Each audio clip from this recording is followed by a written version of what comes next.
언제나 우리의 피난처요, 또 우리의 모든 삶의 찬성이시며 반석이 되어주시는 우리 아버지 하나님, 어떠한 상황에서도 죽은 자를 다시 살리시는 하나님을 신뢰케 하시고 믿어 의지케 하시는 그 은혜 안에서 그 은혜를 사모하며 그 은혜의 주님을 의지하며 오늘을 사는 것임을, 오늘을 살게 하여 주신 것임을 잊지 않고 지금 처한 상황이 어찌하든지 우리를 사랑하사 우리와 함께 하여 주시는 주님을 바라보고 주님께만 소망을 두고 주님만이 우리의 진정한 위로가 되어 주심을 기억하면서 주어진 오늘을 살아가게 하여 주시옵소서. 우리 주 예수 그리스도의 이름으로 기도하옵나이다. 아멘. 로마서 6장 4절에서 6절입니다.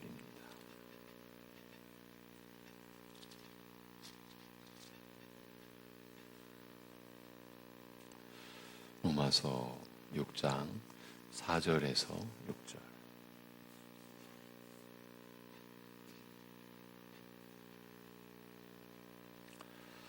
(4절에서 6절) 같이 보시겠습니다.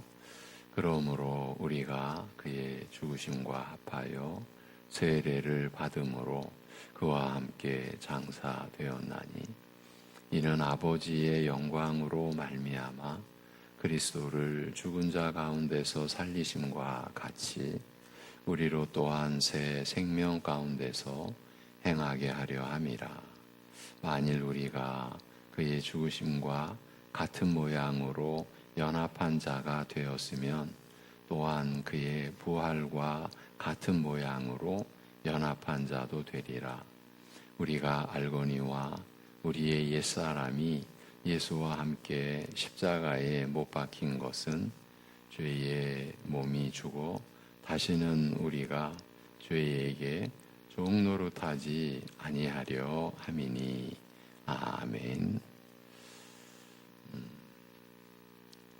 조상 아담 한 사람의 범죄로 말미암아 온 인류가 죄와 죽음에 이르는 불행한 역사가 시작되었으나 그리스도 한 사람의 순종으로 말미암아 그를 믿는 자는 누구나 의와 생명에 이르는 역사로 바뀌게 되었습니다.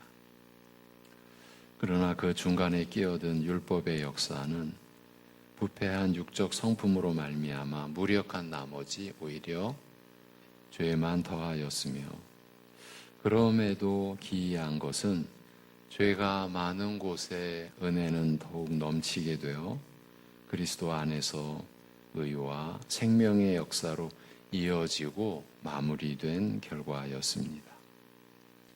아담으로 말미암아 시작된 죄와 죽음의 불행이 그리스도로 말미암아 해소되고 의와 생명으로 마감된 이 은혜롭고 복된 역사, 특히 중간에 끼어 죄만 더하였으나 결국 그리스도의 은혜와 축복의 역사로 이어지고 마무리된 이 율법의 역사가 주는 교훈이 무엇인지 헤아리고자 던진 질문이, 그러므로 우리가 무엇라 말하리요? 죄에 계속 머물러 은혜로 더욱 풍성하게 할 것인가 였습니다. 범죄로 말미암아 죽음이 초래된 불행이 은혜로 말미암아 의와 생명에 이르는 축복으로 바뀌었으며, 무엇보다 율법이 무력하여 죄만 더하였음에도 은혜는 더욱 넘쳐 그리스도로 말미암아 의와 생명으로 이어지고 마무리된 역사는 혹시 죄에 계속 머물면서 은혜를 더욱 풍성하게 하는 어떤 길과 가능성을 암시하는 것은 아닌가라는 의문을 내비친 것입니다. 이런 가능성을 묻는 질문에 대하여 결코 그럴 수 없느니라는 말로 단호하게 부정합니다. 그리고 은혜를 빙자하여 계속 죄에 머무는 것이 왜 결코 용납될 수 없는지 그 이유에 대하여 밝히되 죄에 대하여 죽은 우리가 어찌 그 가운데 여전히 살리오라고 묻습니다. 되묻는 거죠. 이 반문의 핵심은 우리 신자가 죄에 대하여 죽었다는 선언입니다. 실제로 교회 밖이 아니라 교회 안에 우리들 가운데 얼마가 신자된 우리가 죄에 죽었다는 이 선언의 말씀에 붙들려 이 선언의 말씀을 실제로 이해하고 받아들이고 그래서 주 안에서 믿음으로 살고 있을까? 이 물음을 계속 가지면서 여러분과 이 내용을 나누고 있는 겁니다. 과연 우리 교회는 어떨까? 나는 어떨까? 우리 이 교우된 우리 신자들의 지금 영적 상황은 어떨까? 과연 이 말씀을 감당할까? 이해할까? 믿음으로 수용할까? 그러나 죄와 죽음의 역사가 의와 생명의 역사로 바뀌어진 이 역사 안에서 주어진 그 질문, 혹시 죄에 계속 머물면서 은혜를 더욱 풍성하게 하는 어떤 길과 가능성을 혹시 암시하는 것은 아닌가? 이런 의문을 내비친 것에 대해서 결코 그럴 수 없다. 그러면서 은혜를 빙자하여 계속 죄에 머무는 것이 절대 용납될 수 없는 그 이유를 이렇게 반문함으로 밝힌 것. 죄에 대하여 죽은 우리가 어찌 그 가운데도 살리오. 이 반문의 핵심은 우리 신자는 죄에 죽었다는 선언인 것입니다. 죄가 원인이 되어 죽게 된 사실을 말하는 것이 아니라, 그러니까 우리 신자가 죄에 대하여 죽었다는 이 선언은 죄가 원인이 되어 죽게 된 사실을 말하는 것이 아니라 죄라는 것에 대하여 우리 신자가 죽은 사실에 관하여 말하고 있는 것입니다. 죄로 말미암아 죽었다는 말을 흔히 듣는 까닭에 자칫 혼동하기 쉬우나 죄에 대하여 죽었다는 말은 이것과 밀접한 관계가 있는 것은 또 사실이나 다른 내용이라는 점에 유의할 필요가 있습니다. 그리고 로마서는 우리 믿는 자가 죄에 대하여 죽었다는 이 말이 무슨 뜻인지 세례를 들어 자세히 설명하고 있습니다. 우리 신자가 죄에 대하여 죽었다. 이 사실이 바로 세례와 뗄 수 없는 밀접한 관계가 있다. 이 연결도 사실은 우리는 못하고 있는 거죠. 어려운 거죠. 그래서 이 세례에 대한 내용을 계속 우리가 또 보고 또 짚어가고 있는 겁니다. 몸을 물속에 잠갔다가 나오는 의식이 특별한 의미를 갖게 된 것은 세례 요한이 예수님 앞서 이스라엘 앞에 나타나 회개하라, 하나님 나라가 가까웠다고 선포하면서 세례를 준 그 일에서였습니다. 세례 요한이 베푼 세례를 가리켜 죄사함의 세례라고 한 것은 그의 세례가 물에 잠그거나 물로 씻어 부정함을 제거하는 구약의 정결 규례에 뿌리를 둔 것임을 암시하며, 또한 회개의 세례라고 한 것은 세례가 회개, 곧 마음과 생각이 바뀌는 어떤 내적 변화와 깊은 관계가 있음을 말해주고 있습니다. 그러나 무엇보다 중요한 것은 세례 요한 자신은 물로 세례를 주거니와 그의 뒤에 오시는 예수님께서는 성령으로 세례를 주시리라고 증거함으로써 세례의 실체는 바로 예수님께서 성령으로 주시는 세례요, 자신은 물로 세례를 줌으로써 이 실체를 가리켜 증거할 뿐이라고 밝힌 사실이었습니다. 이것은 세례와 관련된 은혜들, 말하자면 그리스도를 믿어 죄사함을 받는 일이나 회개, 그 마음과 생각이 바뀌는 내면적 변화 등이 모두 성령의 역사로 말미암아 이루어지는 일임을 알린 것이기도 합니다만, 세례 요한의 때까지 오랫동안 그 성취를 기다려온 세례의 이런 실체가 이제 곧 예수님으로 말미암아 실현될 것을 알린 것이 더 중요하였습니다. 말하자면 이로써 세례 요한은 이제 곧 맞게 될 중대한 시대적 변화에 대하여 알린 것이다, 이렇게 볼 수 있는 것입니다. 세례의 실체, 그것은 곧 예수님께서 성령으로 주시는 세례라고 하는 것이에요.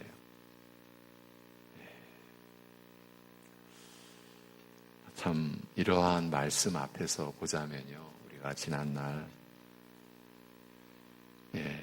성령 세례를 위해서 교회가 성령 세례를 받게 해줄 수 있는 것처럼 그렇게 여기고 그 은혜를 간구했던 지난날을 돌이켜보면 참 우리의 심령이 먹먹해지는 거죠.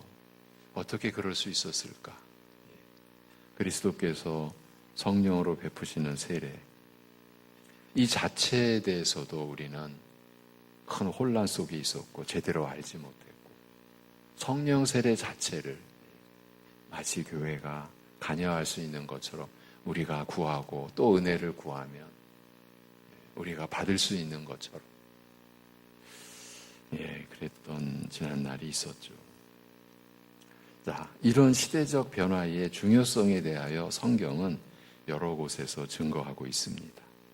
그리스도께서 이미 오셔서 죽으시고 부활하시고 승천하여 성령님을 보내셨음에도, 즉 세례 요한이 기다리던 세례의 실체가 이제 역사적으로 실현되었음에도 이 사실을 미처 깨닫지 못하고 여전히 옛 시대에 속한 세례 요한의 증거에 갇혀 있는 시대착오적인 사람들을 에베소에서 만나게 되자 바울은 세례 요한의 증거가 그리스도에게서 성취된 사실을 알린 다음 저희로 하여금 예수의 이름으로 세례를 받게 하였습니다.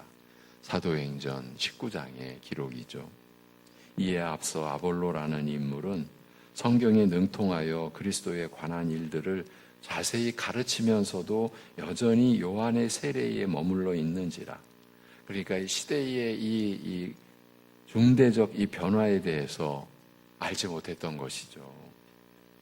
세례 요한이 그토록 증거하던 그 세례, 그리고 기다리던 그 세례의 실체가 이미 예수 그리스도 안에서 그리스도에게서 역사적으로 성취되었다, 이것을 몰랐던 것이죠. 그래서 요한의 세례에 머물러 있는지라 브리스길라와 아굴라가 아볼로 그를 데려다가 복음의 도리에 대하여 자세히 가르치기도 하였습니다.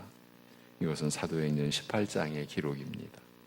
세례 요한의 물세례만 아는 아볼로를 가르쳤다 하니 그 가르침의 핵심은 요한의 때까지 율법과 선지자들이 증거한 것이 그리스도에게서 성취된 사실, 곧 시대적 변화에 관한 내용이었을 것입니다. 아브라함을 불러 할례 언약을 맺으시고, 그 할례는 육신의 할례가 아니라 진정한 할례는 마음의 할례요, 그 마음의 할례의 성취가 그리스도에게서 완성되었다, 성취되었다. 바로 이 사실, 곧 이러한 시대적 변화에 관한 내용이었을 것입니다. 교회 역시 이제 신약의 교회를 가리키는 겁니다. 교회 역시 물로 세례를 주는 세례 의식을 베풀지만 세례 요한의 물 세례와는 그 뜻이 조금 달랐습니다.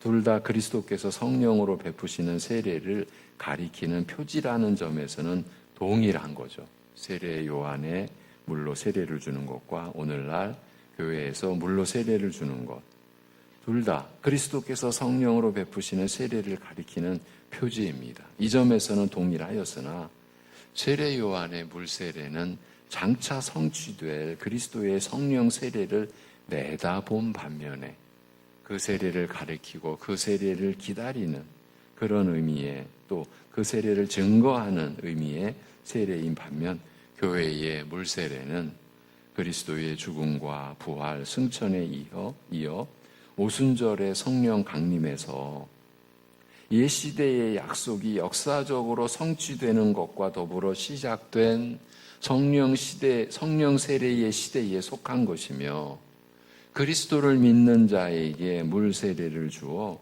그가 성령으로 받은 세례의 표지가 되게 하였습니다. 이것이 교회에서 주는 물로 세례를 주는 세례 의식인 것입니다. 그리스도를 믿는 자에게 물 세례를 주어 그가 성령으로 받은 세례의 표지가 되게 하는 것이에요. 성령 세례와 물 세례는 실체와 그 표지의 관계가 있는 만큼 성령 세례는 실체요, 물 세례는 그 표지, 이런 관계가 있는 만큼 일치하는 것이 마땅하나 둘이 일치하지 않는 경우도 없지 않아 사마리아인 중에서 믿은 사람들은 물로 세례를 받았으나 한동안 성령이 내린 적이 없었으며 고넬료 같은 경우는 성령으로 먼저 세례를 받은 후에 물로 세례를 받기도 하였습니다. 사도행전 10장에 보면 이 사람들이 우리와 같이 성령을 받았으니 누가 능히 물로 세례 줌을 금하리요 라고 한 베드로의 말은 성령의 임하심 곧 성령으로 받는 세례가 세례의 실체요 물 세례는 이를 가리키는 표지임을 분명히 알리고 있습니다. 세례 요한의 그 세례를 가리켜 죄사함을 위한 회개의 세례라고 한 말에서 세례가 죄사함, 회개 등 복음의 가장 중요하고 근본적인 요소들과 뗄 수 없이 연결되어 있음이 드러납니다만 어제 우리가 대략 살펴보았던 골로새서 2장 11절에서 15절은 신자가 그리스도 안에서 누리는 모든 은혜가 세례를 바탕으로 하고 있음을 알리고 있습니다. 죄와 사망과 사단의 권세에서 우리가 자유함을 입은, 그래서 하나님과 화평함을 누리고 하나님의 영광을 소망하고 그러기 때문에 환난 중에도 즐거워할 수 있는, 이렇게 신자가 그리스도 안에서 누리는 모든 은혜가 세례를 바탕으로 하고 있음을 골로새서는 알리고 있습니다. 세례에 대하여 이와 같이 다소 장황하게 말씀드리는 이유는 오늘 말씀이 바로 이런 세례를 통하여 우리 신자가 죄에 대하여 죽은 사실에 대하여, 바로 이런 세례를 통하여 우리 신자가 죄에 대하여 죽은 사실에 대하여 가르치고자 하기 때문입니다. 죄와 죽음의 역사가 의와 생명의 역사로 바뀌게 된 이 은혜로운 이 변화를 빙자하여 죄에 계속 머무는 것을 용인하려는 모든 구실과 변명을 차단하고자 믿는 자는 이미 죄에 대하여 죽은 사실을 밝히면서 이 죽음은 세례와 깊은 관계가 있다고 말하기 때문입니다. 2절에서 결코 그럴 수 없느니라. 죄에 대하여 죽은 우리가 어찌 여전히 그 가운데 살리오? 3절.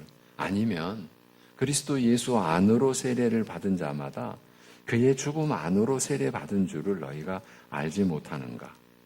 이렇게 말합니다. 우리가 받은 세례는 그리스도 안으로 받은 세례라고 말합니다.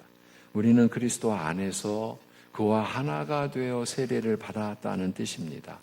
이처럼 세례에는 그리스도와 우리 신자가 하나 되는 영적 연합이 깊이 개입되는 것이에요.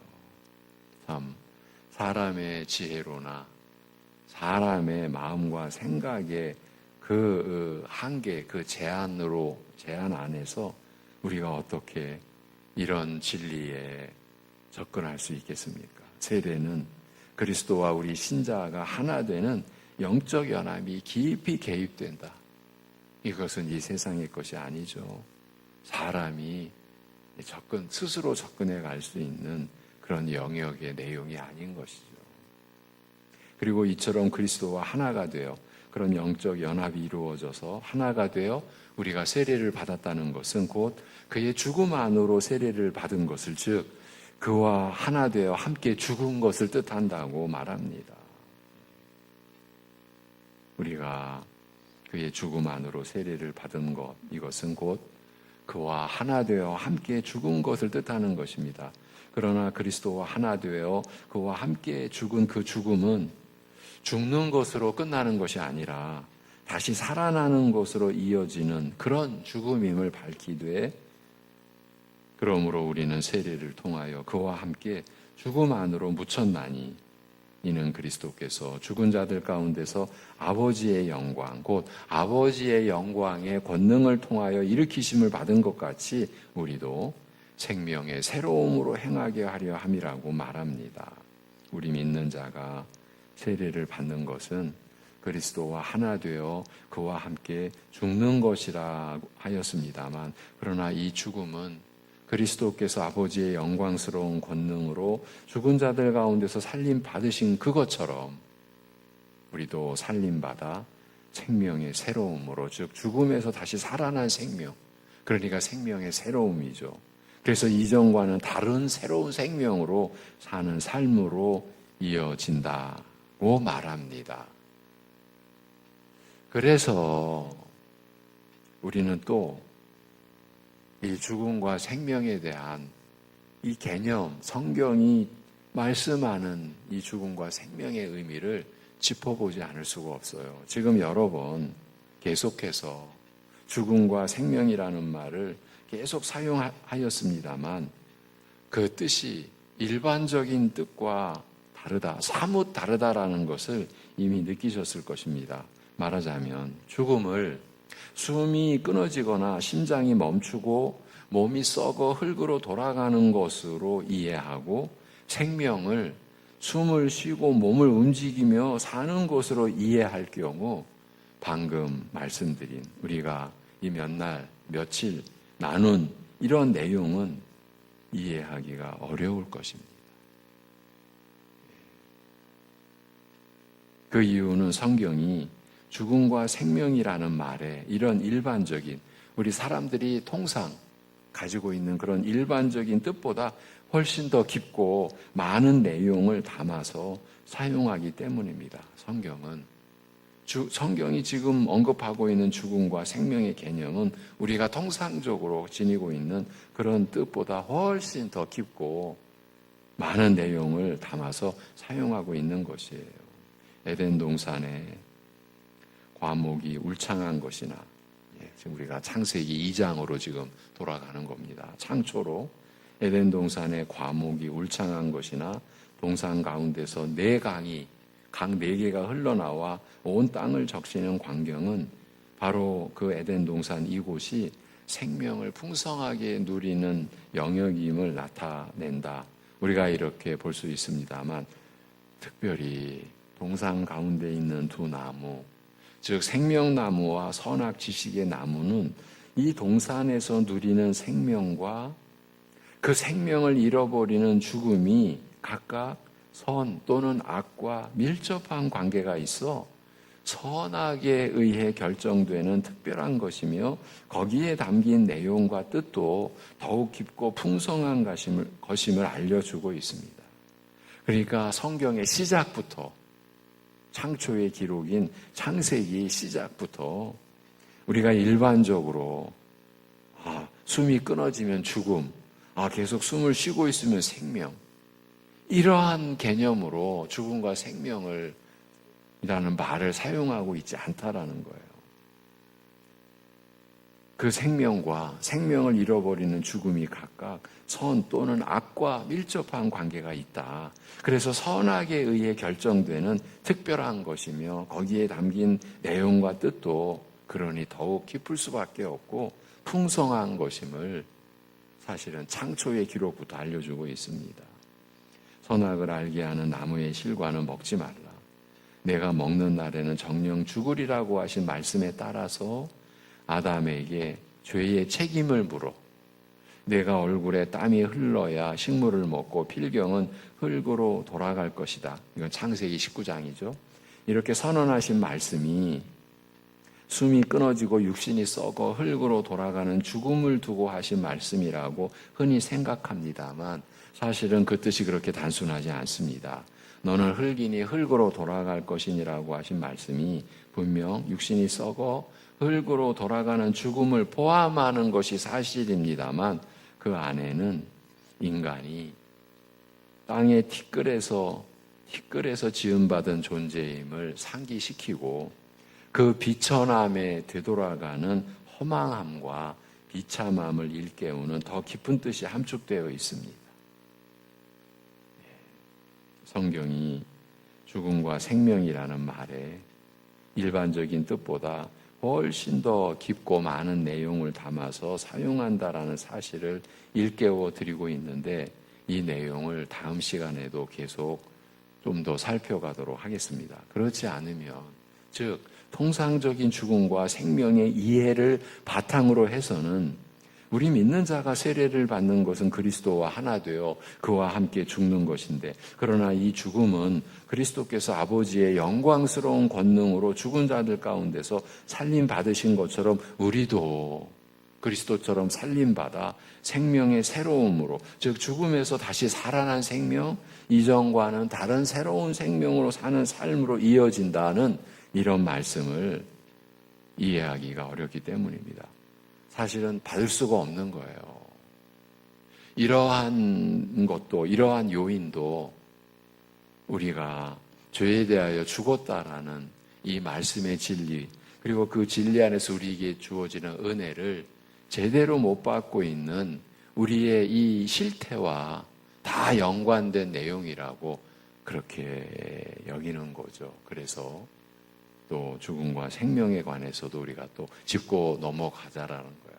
그래야 우리가 이 말씀을 제대로 받을 수 있으니까.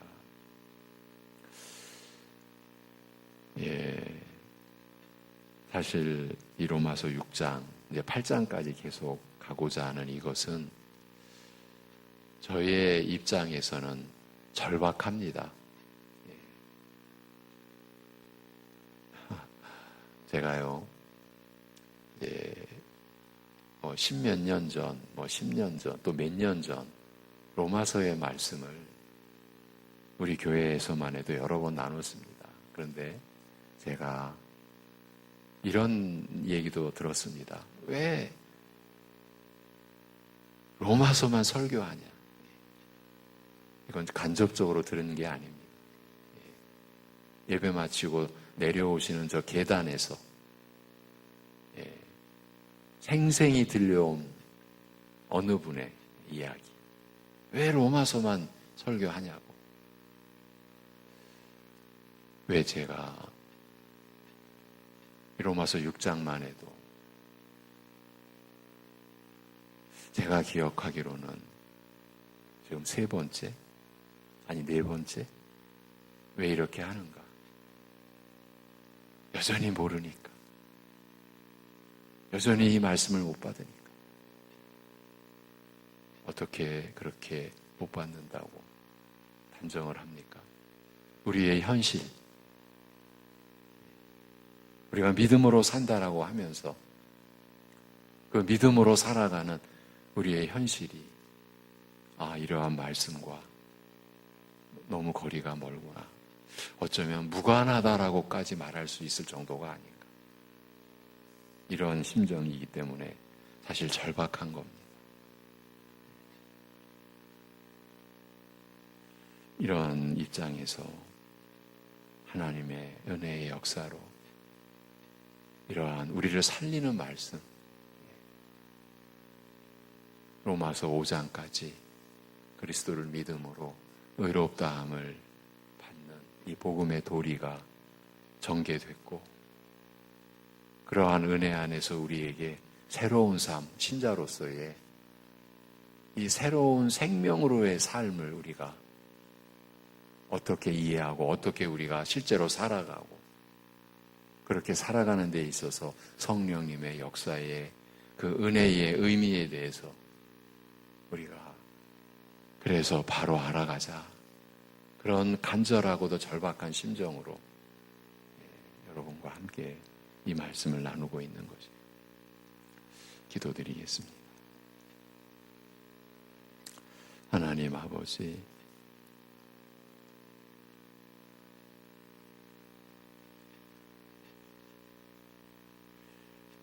우리가 믿음으로 의롭다함을 받은 은혜의 진리 안에서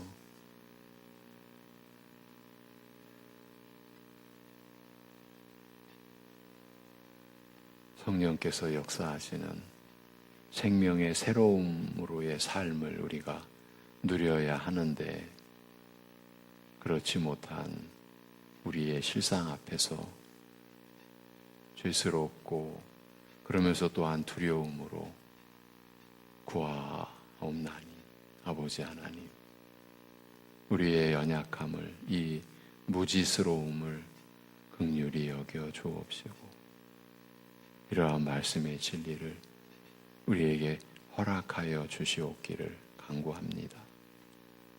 성령의 이 말씀을 풀어주시는 은혜를 우리에게 허락하여 주시옵소서. 진실로 우리가 죄에 대하여 죽었다라는 사실이 세례와 연관되어져서 우리에게 이런 은혜가 내려진 이 실체를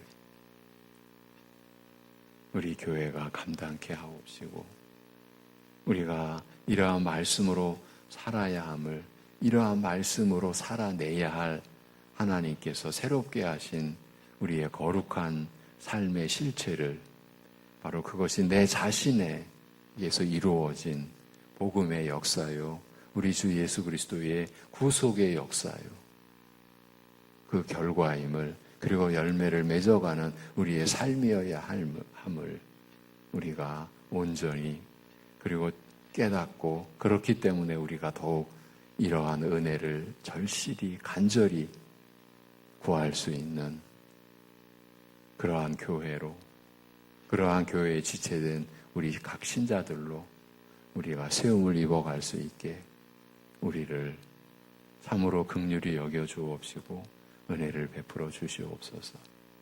그리하여 우리 안에서는 절대 이러한 영원한 삶을 이룰 수 없다라고 하는 진정으로 자기 부인의 날마다의 실질적인 고백이 있어 어떠한 상황에서도 우리가 주님을 의지하고 주님께 우리의 모든 것을 내어 맡기는, 그래서 이 은혜 앞에서 우리의 삶이 조금 앞서간다라고 해서 교만할 수 없고, 뒤처진다고 해서 열등감으로 지쳐 쓰러질 수 없는, 오직 주님의 영의 역사로만이 우리가 하나님 앞에서 살아갈 수 있는 이 진리의 이치에 우리 모두가 다다를 수 있게 인도하여 주옵소서. 그리하여 성령으로 하나 되게 하신 교회, 믿음이 하나 되도록 역사하신 이 은혜를 우리가 온전히 인정하고 신뢰하고, 그래서 그만큼 더 절실하게 은혜를 구할 수 있는 우리들 되게 하여 주시옵소서.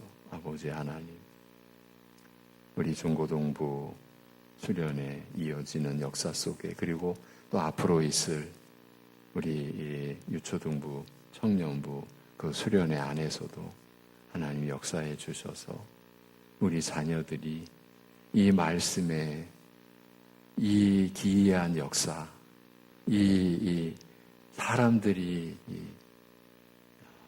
참으로 받을 수 있는 하나님의 최고의 선물이라고 하는 이러한 깨달음의 역사가 우리 어린 자녀들에게 그 심령에서 일어나서 저들이 근본적인 변화를 경험할 수 있는 그러한 일정들을 하나님 아버지 허락하시고, 수고하는 말씀의 종들과 교사들 위에 함께하여 주시옵소서. 아버지 하나님, 우리 교회가 나아가는 길이 이러한 진리의 길 되게 하여 주옵소서. 마치 사람의 그 무엇이, 우리의 그 무엇이 이러한 진리의 털을 닦거나 은혜를 우리가 풍성하게 할 수 있는 것처럼 그렇게 착각해 왔고, 어쩌면 그렇게 여기까지 했던 우리의 허물, 죄악을 온전히 회개하고 오직 주님께만 온전히 의지하고 은혜를 구할 수 있는 우리의 형편되게, 우리의 심령 되게 하여 주옵소서. 온갖 연약함과 여러 가지 환난과 고난과 고통 속에 있는 심령들을 붙잡아 주시옵시고 회복해 하여 주옵시고 주님 안에서의 평강과 위로를 누리는 이 한날 되게 하여 주시옵소서. 우리 주 예수 그리스도의 이름으로 기도하옵나이다. 아멘.